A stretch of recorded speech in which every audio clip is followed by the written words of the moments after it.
Hello everyone, welcome back to another video. So friends, আজকে একটু applied art নিয়ে আলোচনা করবো। তো আমি এখন আমার ক্লাসরুমে রয়েছি, তো একটু চলো ওয়েদারটা দেখে নিই, ক্লাসরুম সব কিছু, তারপরে ডিটেলস আলোচনা করছি।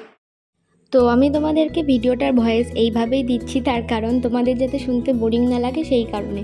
তো দেখো, এটা আমাদের ক্লাসরুম, আর ক্লাসের ওই পাশে যে দূরে বাগানটা দেখা যাচ্ছে ওখান দিয়ে রয়েছে আমাদের ইউনিভার্সিটির সবার খুব আকর্ষণীয় একটা জায়গা, ঝিলপাড়।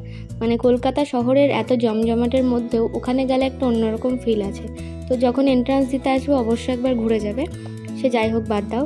তোমাদেরকে যেটা বলার সেটা হচ্ছে যে অ্যাপ্লাইড আর্ট কিন্তু নর্মাল পেন্টিংয়ের থেকে অনেক আলাদা।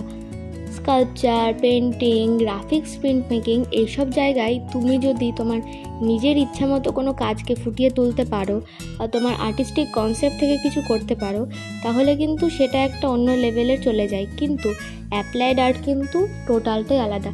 তোমাকে পাবলিক মানে কাস্টমারের মন অনুযায়ী, সোশ্যাল মিডিয়া কি চাইছে, আমাদের সমাজ কি চাইছে, এজেন্সি কি চাইছে, তার ওপর ডিপেন্ড করে তোমাকে সেই কাজগুলো করতে হবে। তো আমি ইউনিভার্সিটিতে বেশি ভিডিও করিনি, তো এখন বাড়ি এসে এই কাজগুলো করতে করতে তোমাদেরকে ভয়েস ওভার করে ইনফরমেশানগুলো দেবো। তো তোমরা শুনতে থাকো, তাহলে জানতে পারবে। আর ভিডিওটা এরমভাবে করাই কারণে তোমাদের যাতে ইন্টারেস্ট লাগে দেখতে, বোরিং না হও তোমরা। বর্তমান সময়ে কিন্তু এই অ্যাপ্লাইড আর্টটা দিনে দিনে খুব জনপ্রিয় হয়ে যাচ্ছে। এটা টোটালটাই একটা ডিজিটাল মার্কেটিং, ডিজিটাল মিডিয়ার ওপরে কাজগুলো, পেন্টিংগুলো হয়ে থাকে। তো এখানে আর কি নিজস্বতা তো আনতেই হয়, তার সাথে পেন্টিংয়ের মধ্যে যেমন টোটালটা নিজস্বতা থাকে, স্কাল্পচারেও তাই।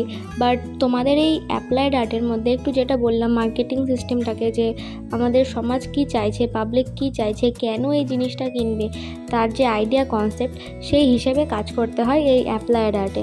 তো তোমরা একটু অ্যাপ্লাইড আর্ট সম্পর্কে আরও একটু সার্চ করে সে কাজগুলো দেখতে পারো যে পেন্টিংয়ের থেকে কতটা এটা আলাদা। তো তোমাদেরকে কিছু উদাহরণ দিলাম, দেখো।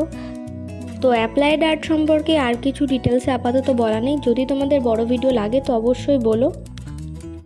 এবং সামনে এন্ট্রান্স এক্সাম রয়েছে, তো সেখানকার বিষয় সম্পর্কে জানতে অবশ্যই সাবস্ক্রাইব করে দিও, অনেক খুঁটিনাটি তথ্য জানতে পারবে।